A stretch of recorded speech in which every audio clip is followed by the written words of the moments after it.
Okay, we'll get started. So a very warm welcome from myself. So I don't look anything like the photograph because my hair is about 4 times as long. I will get it cut on Friday. So welcome to this first live chat that we've done with Dean and myself.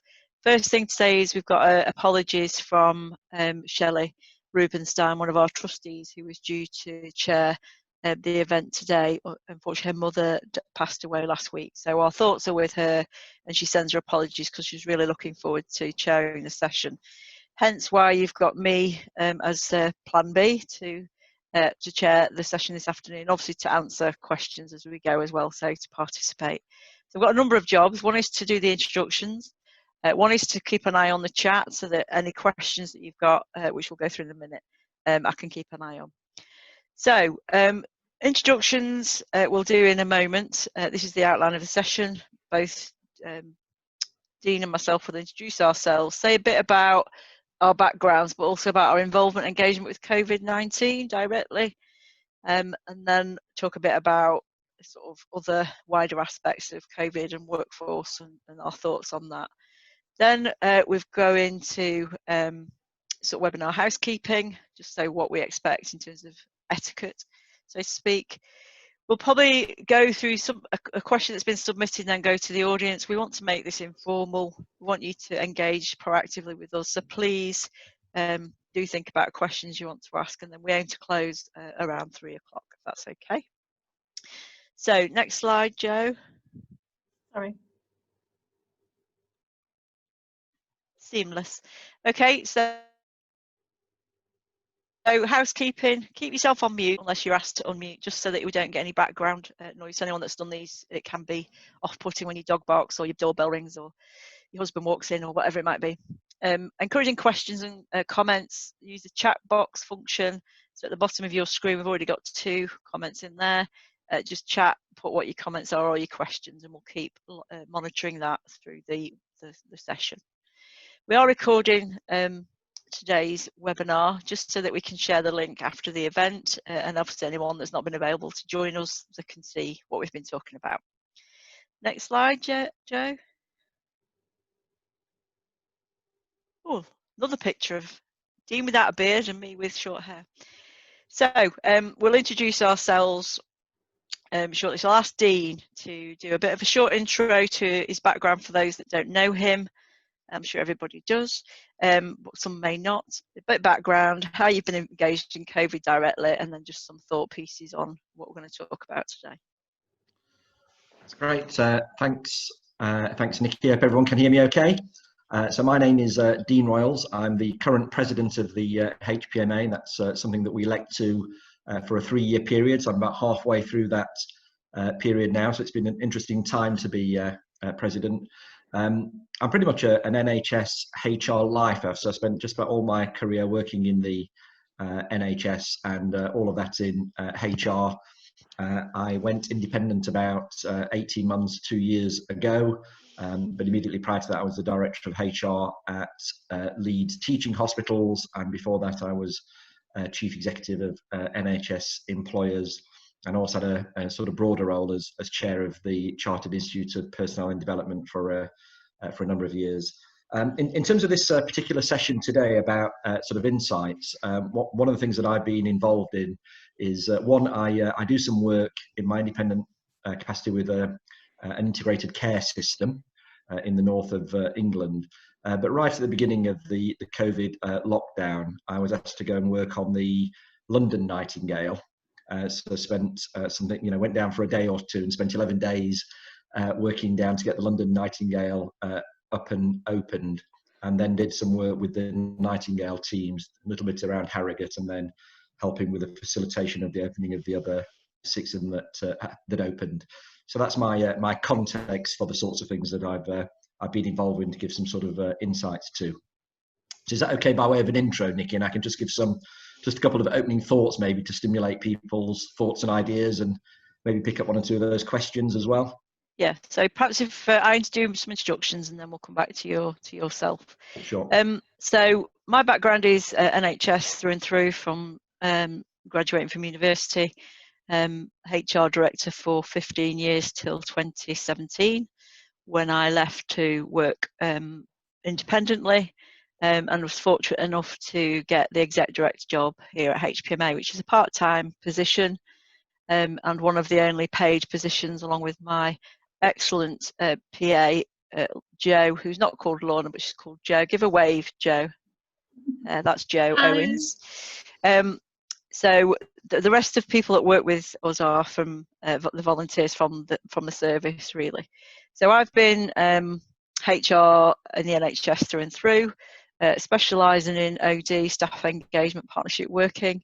I'm very passionate about the workforce profession in the broadest sense, to make sure that we are looking after ourselves, because we're very good at not doing that and looking after everybody else. And that's a bit about, I suppose, HPMA's direction of travel. So those that are on the call, I hope you've all heard of HPMA. Some may not. So just by way of context setting, before we get into some of the questions, thought it would be helpful to share our strategy briefly in terms of our 5 main areas of focus for the coming years. The first one is around development, and that's development in the broadest sense and broadest sort of blended approach to development, having learnt how to do development through virtual means like Zoom and Teams. So how do we support people to gain skills, experience and knowledge across the whole profession? It's tended to focus historically on HR. We're more than HR. We cover OD, we cover workforce planning, we cover payroll, we cover well-being, we cover inclusion, diversity, you name it, whatever's in a workforce function, we cover, and we are looking to develop our profession in the broadest sense.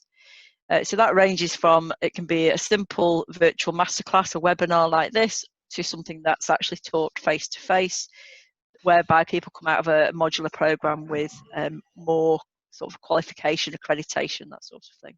The second area is around communication and engaging, and that's really running more sessions like this, so we can directly engage with our members in the broadest sense.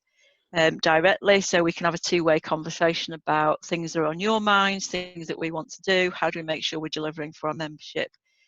So your HR directors have been asked to provide the granularity of membership in their directorate. So you've got a workforce OD directorate, we've got a list of all the staff that are in that, because you are our members in the broadest sense. So how can we communicate directly with staff rather than going through the HR director or deputy to communicate events, news, thought pieces, etc. Third area is around caring. So it's again through COVID particularly, but before that it's been a particularly busy and quite stressful place to be, constantly responding to needs of the centre. So how can we care and mentorship support, coaching support, and just really signposting and connecting people when they're perhaps having a tough time in the profession? How can we connect them? Fourth area is around sharing networks. So we're very good at networking at a very senior level in the service, but not necessarily at other levels. So how can we create, be it virtual networks for sort of HR business partners, OD practitioners, wellbeing leads, and actually engage and support that network development and sharing good practice rather than reinventing the wheel. And then last but not least is our talent management succession planning. So there's still quite a lot of vacancies within the HR, OD workforce functions. How do we make it as an employer of choice? Because the roles are very diverse, but I don't think we always promote what we do as a profession. So in a nutshell, that's the 5 sort of work streams that we work towards. We have more freedom of speech than some of our partners, so we work with them to utilise that space to make the right noises, if you like. And lastly, Dean wrote to the Secretary of State for Health around the what was it called, Dean? The death in service. Death in service. Yeah, and that only applying to frontline staff when actually it should apply to everybody. So we are your voice when things perhaps need saying that you can't say because of the regulation, etc. We are that voice. We do a lot of thought piece work. We connect with key academics to think about the thinking, and we put a lot of information in our monthly newsletter. So membership is corporate, so your organisation as a paid member, all the people that work in the workforce OD function, no matter what role you do, are automatically members of HPMA. So that's a bit of the sales pitch, if you like, for HPMA. But but I don't need to sell it because it's an amazing organisation. So if we move into, Dean, I'll just give your sort of initial thought pieces on to start the conversation going. That would be really helpful. Yeah, thanks, Nicky. I just thought it'd just be useful to start perhaps with a few headlines from my perspective. These have just some personal insights, so people may disagree with them, but just to stimulate some sort of thought about maybe the sorts of things that have gone well, that we can be proud of during the pandemic, some things maybe not so well. And then there's also a question there about the role of HR, I think, from Pete Hall, which I'll try and give some sort of thought to. And I'm conscious in one or two of the things that I say, my experience has been in the English NHS. And I know we've got people like Sinead and Zoe on that may want to give a perspective as well from Wales and other parts of the UK for people that are on the call. So for me, I think the stuff that we'd look back on and say what worked well. So I think purpose that exists in the NHS. Everyone knew what it was that we're trying to do. So I think sort of organisational priorities went out the window. That sort of egocentric sort of approach to, which organisation is best went out. And we're all concentrating on the common purpose of managing the pandemic and doing everything we could to do that. And I think as a result of that, what that led to, that common purpose, was a speed of decision making that most people I speak to are really reluctant to get back to sort of bureaucracy and the slowness of decision making that we've had compared to what we've been able to achieve in a relatively short period of time, whether that's been from sort of virtual consultations to the way that we've managed changing to working practices around organisations. Might be something for us to think about in the future about sort of governance around some of that, but certainly I think people have appreciated the speed of decision making.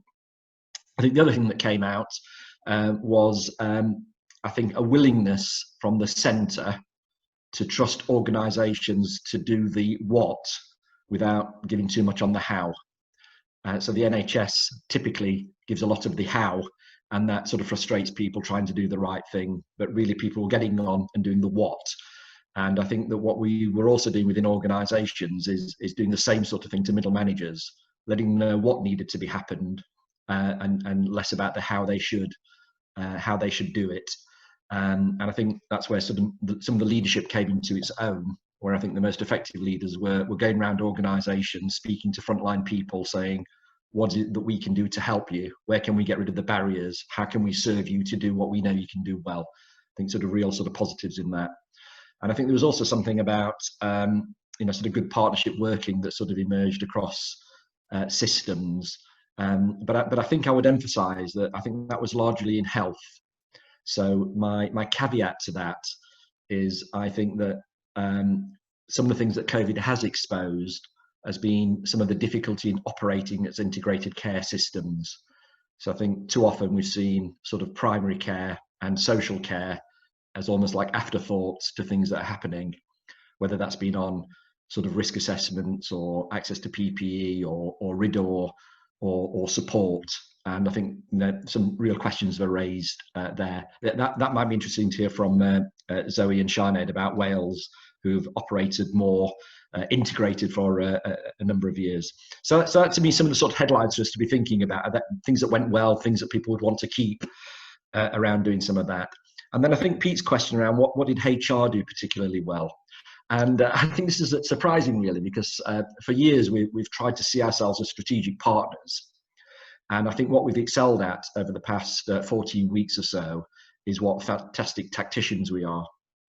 So when it's come to getting things done well and quickly and engaging people, I think we've done that really well. I mean, tens of thousands of people have been redeployed into new roles. We've had people working differently. We've been able to support people through technology. There's been engagement exercises going on, fantastic communication with people, sort of concentrating on the here and now. And I think the lack of noise that there's been around that is a huge testament to relationships that people, HR people have built up within their organisations, where people have been given the benefit of the doubt. And again, that sort of trust in the system that people will do the right thing if you can just tell them what it is that needs to be done.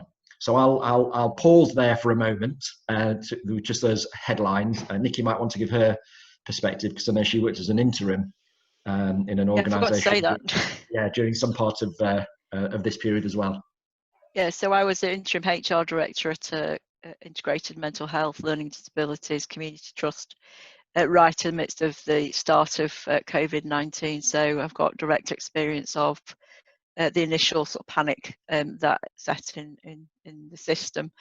I'd like, I suppose, to pick up. I think COVID-19 has really offered and provided a real stage for which HR and OD can actually be proud of in terms of how we've responded positively and proactively to what's been presented to us.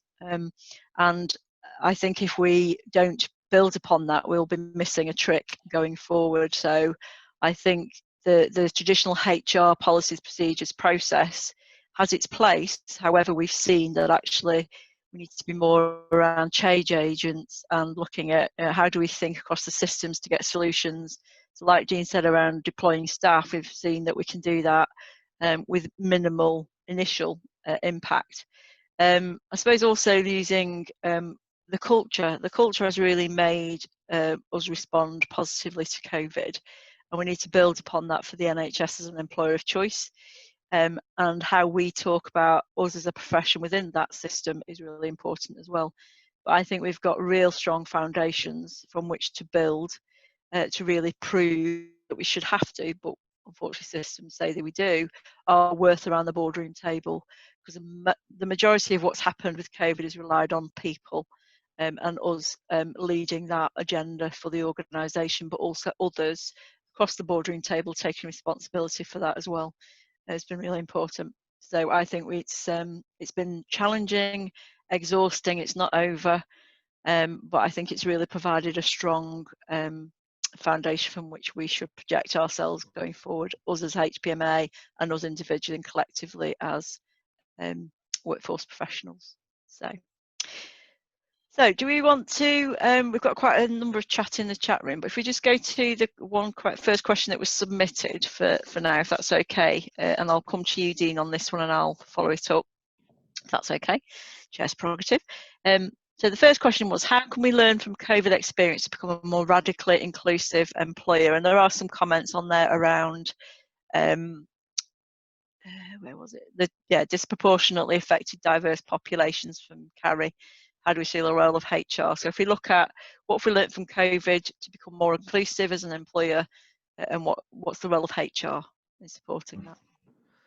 Yeah, I think these are really sort of interesting questions, aren't they? And to some extent, I suspect we could have a live chat just on this issue and spend a good couple of hours getting people's views and perspectives from it. Let me hazard a start into this here, because when people, I think, are talking about sort of radically inclusive or become a more diverse employer, or the impact that COVID has had on the diverse population, I think really what we mean there is race and ethnicity, rather than diversity in its broadest sense of the word. So I think that what's been brought starkly to the front is perhaps a lack of racial diversity that's come through, and the impact on COVID on BAME communities sort of coming through.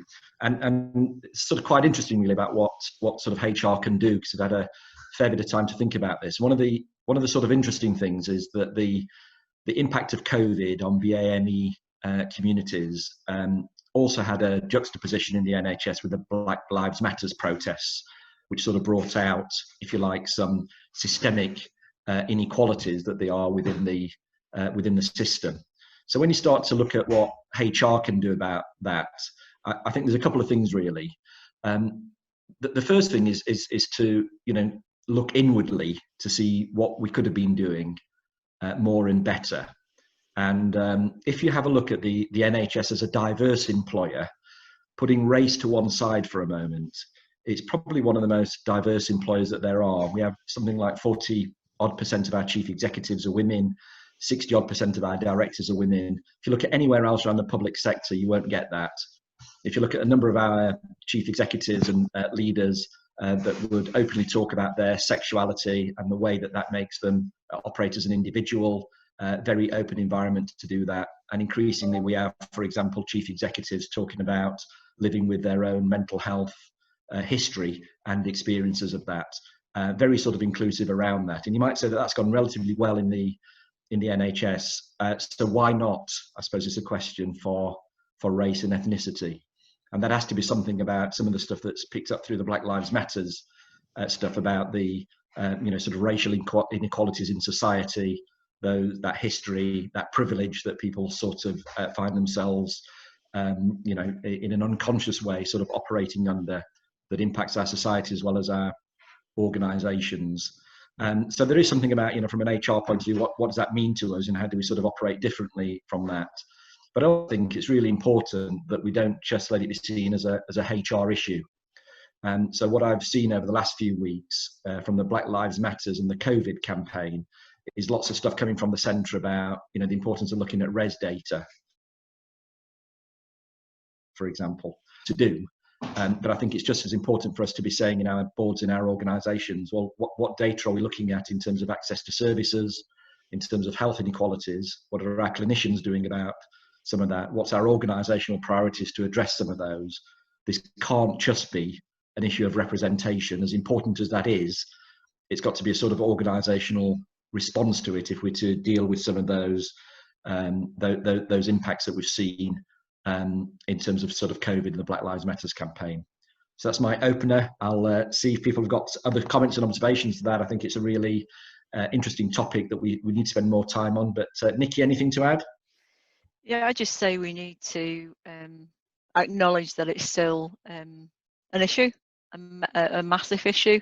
And I was quite surprised hearing a number of stories of how particularly BME staff were treated through the early parts of COVID, and seeing discrimination, harassment, victimisation at play.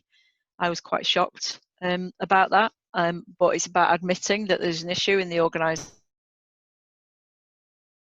dealing with just being HR's issue to address. It's a systemic issue across the whole organisation that needs to actually listen to stories that staff share about their experience of being a BME member of staff or being any of the other 9 characteristics, and how it feels in your organisation.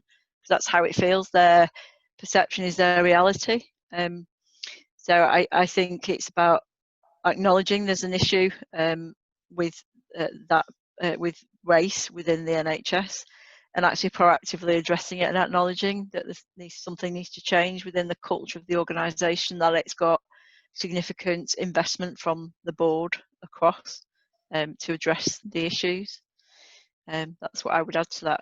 Just there's a couple of new people that have joined the call. If you're the technology that you're using can allow you to show your face, that would be really, really helpful, so we can see who what you look like. Basically, that'd be good. But also, if you have got a question or a comment that anything that Dean or myself is saying, then if you can just raise your hand like that, and then I'll come to you and give your perspective. That'll be helpful as well. So don't feel shy. Please feel free to put your hand up and join in the conversation.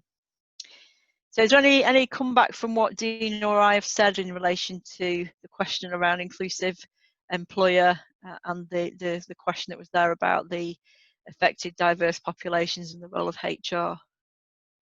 Don't be shy. Might pick on you. Not what? No? Okay. Oh, Colleen. Don't forget to unmute.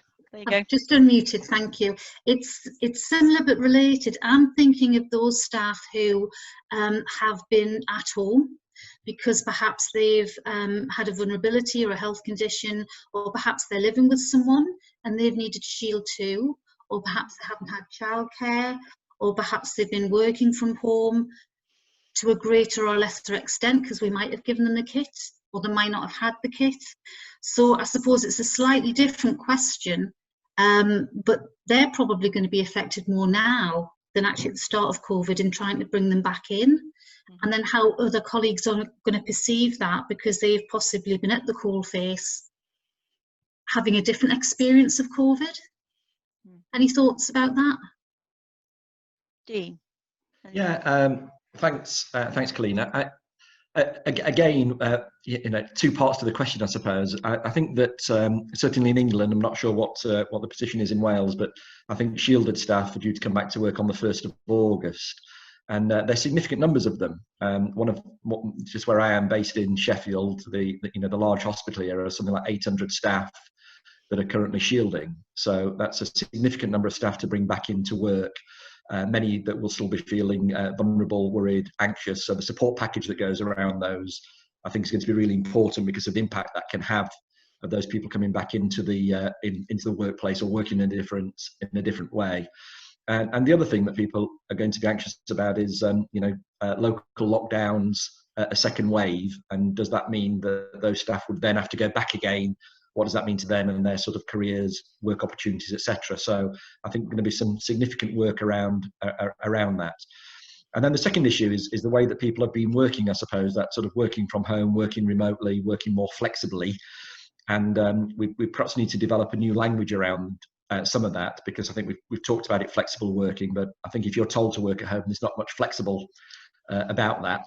And what we've done, I think, very well from a tactical response is now turning that into strategic insights about what does that mean for the way that people are going to work.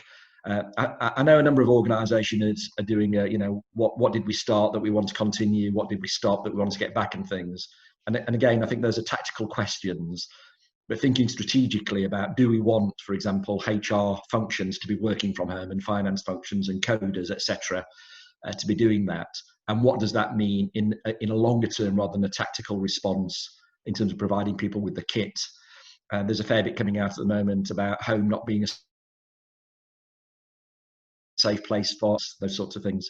A lot of people that are, made, do and mend because they've had that common purpose, but perhaps aren't in a good chair, with the right sort of level of equipment that we need to address. And then there's another question in the side there about the horizon scan and remote working. I think there is also something about how do we train managers to manage people that they don't see or they can't see all the time? And I think there's a worry and anxiety for people, managers, about how they will be seen to be effective managers when they haven't got those same sort of control mechanisms over people. In the very early days of COVID, not just in the NHS, but you'd got lots of sort of guides going out to people about, making sure you switch on at 8:30 in the morning and leave your camera on, and all those sorts of things, because I think it was a reaction to, I need to know that people are working. So I think there's a whole culture thing and a training thing about how will a manager know they're being a good people manager when they maybe don't see people, and performance management in the way that they've done them. So I think there's a big big training and development thing there. And that's stimulate some thought again. So there is, as Dean said, there's a couple of comments on there around what are people planning for return to the workplace. So has anybody got sort of any pearls of wisdom in terms of how they're perhaps approaching it, whether that be for the HR workforce function or the organisation? Anybody got any comments? Please. No, Suzanne? Yeah, hi.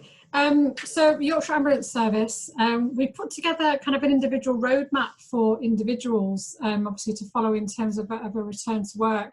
So each one has kind of got, we've got, like, I'm just looking at it now, about 11 bus stops along the way for them to be able to work through with each member of staff. So, but the first point is starting with the emotional safety and well-being to understand their psychological state and actually what we need to put in place for them.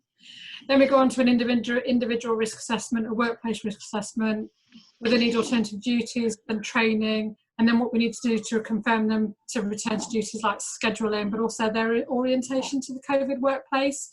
So it's quite a really good roadmap to work through, but also making sure that they've got sufficient welfare support and peer support along the way. So it was really been a huge team effort across our organisation to be able to put it together. But seems to be going down well so far with the staff. That's all I can say. So that's really, really helpful, Suzanne. Thank you. I haven't got an answer yet in terms of people who don't want to return. We'll work through that. No. Pete, do you have your hand up? Yeah. Don't forget to unmute, Pete. There you go.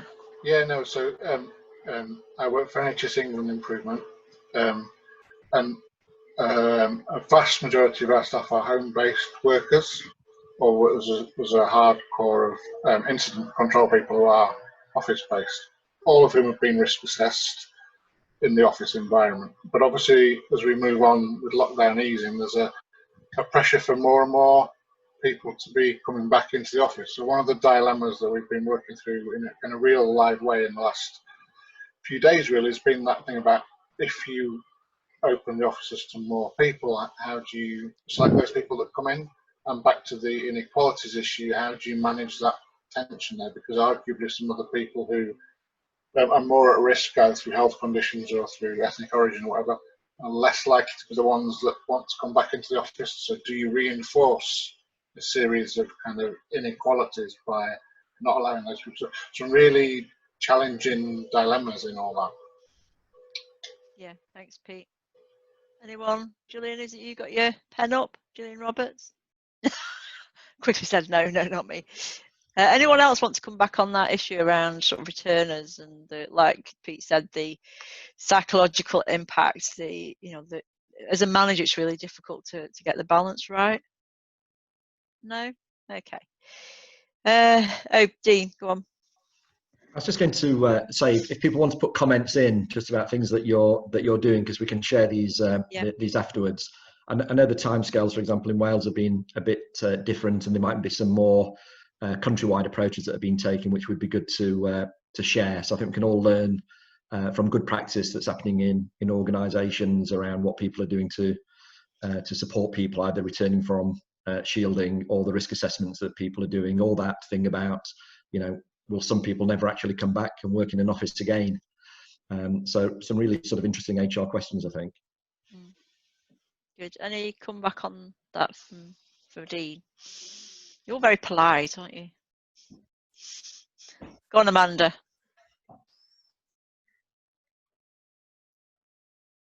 Amanda Wilcox, if you just take yourself off mute. There you go. Yeah, it wouldn't work for a while. Sorry about that. It's all right. I've lost my thread of thought now, but basically I think it was around the fact that Dean just mentioned. There are some people who may not be able to come back. So I know the new buzz phrase is to bring people back into a COVID secure area who may have been shielding, for example. But for clinicians, that's going to be almost impossible, because you never know who might be carrying the bug. And so there are going to be some decisions that HR are going to be asked to make and to sort out. And I just wonder whether nationally NHS employers are looking at this at the moment. Okay, thanks, Amanda. Dean, I'm not aware. I don't know if you are. I'm not aware, but it's a similar question, isn't it, to when we took the default retirement age away and started talking about how might we want to use people in a different way, that through no fault of their own were maybe not able to continue to do the work that they were doing. And I do think it's a good idea, Amanda, about maybe we can prompt NHS employers about whether there's some work that can be done around recognising, particularly for some of those clinical staff that have been shielding, ways in which they can make a valid contribution within our organisations that may not be in the way that they went off work with. So yeah, absolutely. Also, with you mentioning pensions and retire and return and that sort of thing, we have also recruited a workforce that in the future may be most susceptible to this type of thing. So we need to be thinking about equalities and how we deal with that sort of thing. Yeah, absolutely. Thanks, Amanda.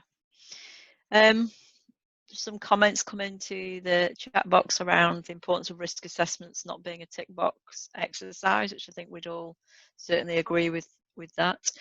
Sorry, Nicky, on that, again, just some of the things that come into light about risk assessments is, I think this need to coalesce around some sort of common practice of risk assessment as well.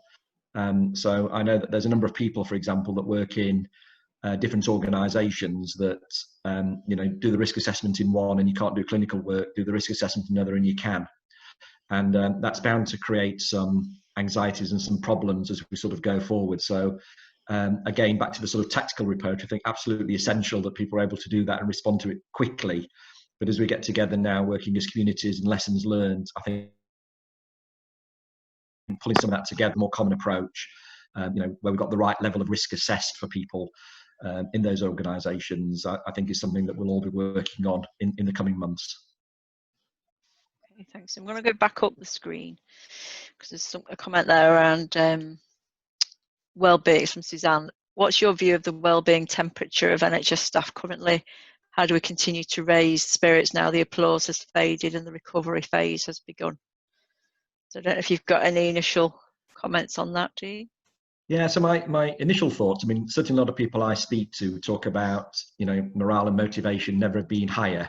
And I think it's got something to do with that sort of common purpose and a common endeavour that people were involved in. I think as time goes on and people become weary and tired and those sorts of things, you know, that's going to be difficult to sustain. I think one of the challenges for us, certainly in England, there's going to be some pulse surveys. I don't know if people are going to start to do that, which I think will give us something beyond the, you know, what people think is happening, and to get a bit more sort of quantitative information from people. But I think that, you know, one of the tricks, if we can pull it off, is how can we shift that common purpose around managing the COVID pandemic and everyone feeling as though they're doing the right thing together, to getting that same level of anxiety and common purpose about, for example, cancer waiting lists and you know, the backlogs that we've got. So recognizing that if we don't get access to service to some of those people, you know, the way that they're going to suffer as a result of not getting those services is, can we flip it in a way to be saying, you know, this should be our new area of focus, is having a look about how we can deal with those people not being accessing services. So I think there has been some you know, some good national comms that have sort of come out about the NHS being open for people to be bringing those symptoms back. But I think from an NHS morale and motivation, common purpose point of view, wouldn't it be great if we could get people sort of focused upon, you know, beyond the pandemic, we really want to get those services back up and running in, you know, a world-beating way again. Yeah, I mean, my contribution will be, I think there's going to be quite an interesting impact psychologically in relation to not just patients but also staff, having worked through the pandemic, and if and when that becomes, you know, we see an end to it. Well, I don't think we'll see an end to it, but things calming down, should I say. I think the impact of working at pace, as soon as you stop working, you know, when you go on holiday, you stop working at that pace, you tend to get ill.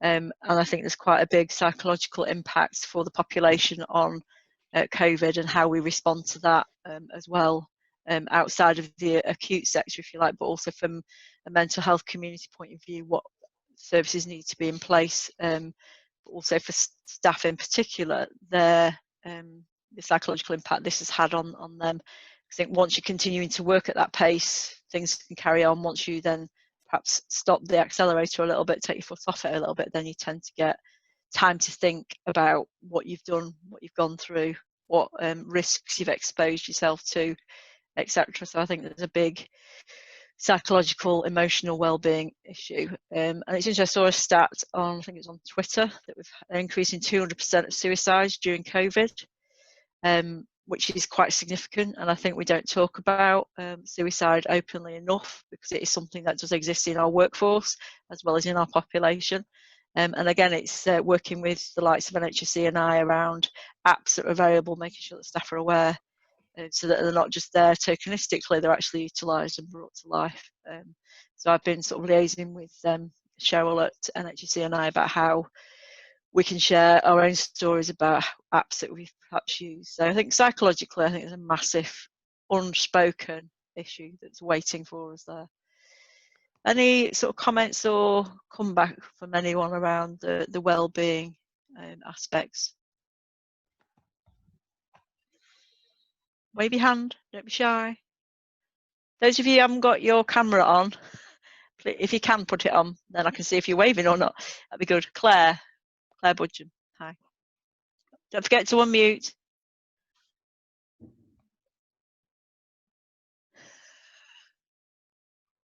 So we can't hear you, Claire. Can you unmute? There you go. Lovely, success. At a very, very basic level, which doesn't really cut with anything at all, it's how we make compassionate leadership central to what we do, because all of that well-being stuff goes to the heart of that. Yeah. And I know we're talking about management buzzwords and things, but this is the NHS, the caring industry. I would be wanting, and if that's strategic, I don't know, to be trying to tie all those things together in some sort of model of compassionate leadership.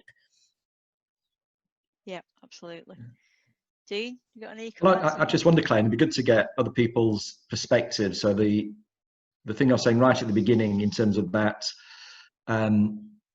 leaders that have trusted people that want to know the what to work out the how themselves and to feel supported in doing that. So some of the difficulties I think that there's been in NHS leadership and management is a sense of blame. You get empowered until you make a mistake and then you're responsible. But I think what we've seen in COVID is recognizing that people will make mistakes, that people will be learning as they go. And I don't know, there's elements of compassionate leadership I think that you can put into that, or servant leadership, the ability to help people get rid of the barriers, to support them, to do the things that they need doing. And then the managers and the leaders' job is to facilitate, to make that happen. I think that's been one of the really positive things. And I've seen that in organizations, on Twitter, the things that people have been saying. But it would be good to get people's perspectives about whether they've noticed that in the organizations, that people have risen to the challenge and managers and leaders have been able to support people in that sort of more blame-free way because of where we've been, or, and is that something that we can sustain and sort of keep enduring? It's difficult, isn't it? Because you're giving on people's perspectives and, what people are telling you is happening.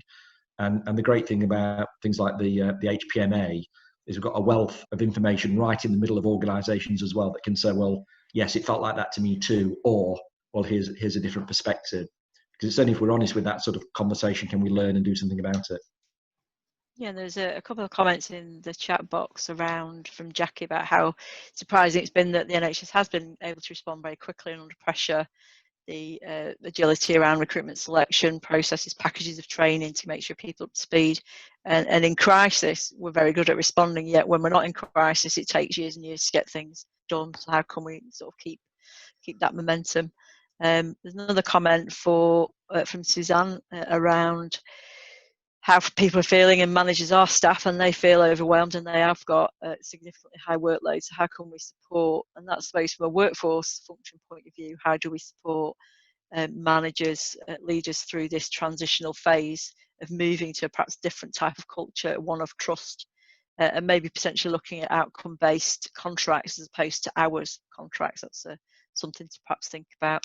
The other comment was from Pete around comms and the importance of HR comms, because generally I think I would concur with this view that internal comms can be quite hard hitting and quite hard message, as opposed to actually understanding how people want to receive messages and that empathy that we can provide from a workforce point of view. So some quite interesting sort of comments there. And then Jackie around time for compassionate leadership to come to the fore, dealing with staff with empathy and understanding needs to be the starting point. And that, we all agree with that, but it's quite significantly challenging to do when we work in a system that perhaps doesn't work in that way, or traditionally hasn't worked in that way. And it's quite interesting the number of people who are going back to type before COVID started, because we're now back, so we'll just go back to how we did things before. And I think as workforce professionals we need to challenge that quite vociferously. Okay, any thoughts? I think Dean put it out there. Any thoughts around what we're saying about the culture? Have you seen a change in how people are behaving, managers leading? Anything you would want to share with the group? Because that's where people get a lot of learning from in this type of session.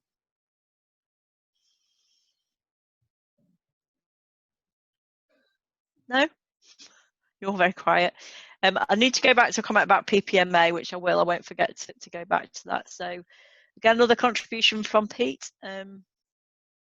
Daily call for 45 minutes led by HR, but including comms, IT estates, smarter working, business continuity and trade unions. Tackle issues together. That's really good team working. But also we have a direct involvement from the HR director so we can make decisions and get things done. That's something, thanks for sharing that, Pete, that people might want to consider doing in their own organisation. And then Suzanne, recovery needs to have an OD focus to create our new normal. I definitely agree with that. We need to move away from command and control and be creating the culture, the climate for people to get the best out of people rather than being a command and control model. Any other sort of comments? See what time we're on. 5-2. Just think there's something interesting as well, isn't there? Just about I don't know, as the that initial excitement about Teams meetings and Zoom meetings sort of wears off. So it was great at first, wasn't it? I mean, as you know, we all have different sort of characters, but I always used to get frustrated by meetings that people would turn up 10 minutes later and then the meeting would start. And I think the thing is with things like Zoom's meetings that they all start on time.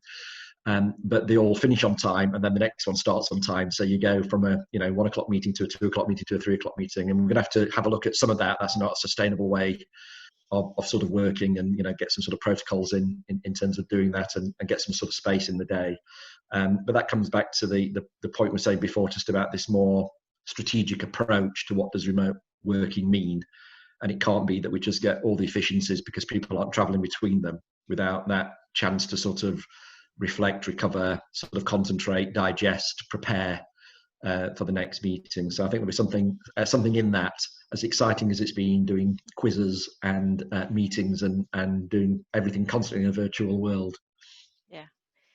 Okay, so if we just go to the sort of question from Amanda around how we work with PPMA. So PPMA, for those that don't know, are our equivalent in local government, central government and blue light. And she's asking if we're doing working with them closely at branch level, and that the president was at the conference last year. So we have got a national memorandum of understanding with PPMA and the university HR, which is the equivalent in university sector, and the CIPD, that we work collectively on issues of national requirement, or if we've got a particular voice in the public services sector, that we raise that. Each branch has been connected with their equivalent in both PPMA and UHR, and where there is somebody in CIPD to engage and encourage that collaboration and that working.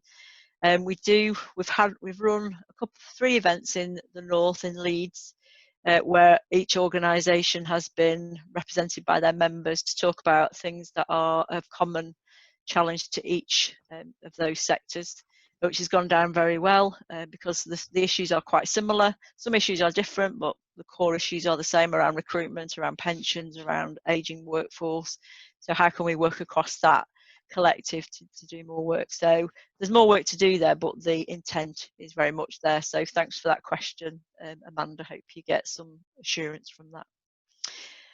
Okay, there's 2 new messages. Just let me quickly go down the screen. I want to finish on time. From Dean, I'm not going to read that one out. Yeah, working with unions it's interesting because we're about to launch a piece of research with partner Solenity and TMP around doing some research about employee relations through COVID to see what the impact has been, both positive and developmental. So look out for that because it'll be coming to an inbox near you shortly to get some understanding of how that's impacted and how we can again build on it and learn from it. So that was very helpful of you to put that there, Pete. Thank you for that. So any final questions or thoughts anybody wants to raise before we finish? We've got a couple of minutes. Pete, did you want to say something? No, I was just going to comment on the union point, Nicky, to be honest. I think it's really worked well for us, working closely together with that common purpose. So happy to be involved in the research if that's any help. Yeah, that'd be great. Thanks, Pete. Okay. So this is the first of the sort of sessions we've done like this. So we will ask, probably send you questions, see what feedback you might have, if it's worked, if it's not worked, how we can make it better. Obviously, it's something that I'm just learning to do. So if you've got any feedback for me, always learning, that's really helpful. It's quite hard to try and keep your eye on the chat and look at who's raising their hands, but I think it's been a really informative session. And again, if anyone's got anything they want to share after the event that we can share with others, then please email us through Joe at admin@HPMA.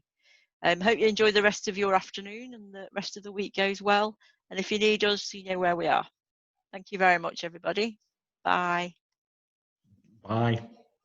Thanks, everyone. Bye. Bye.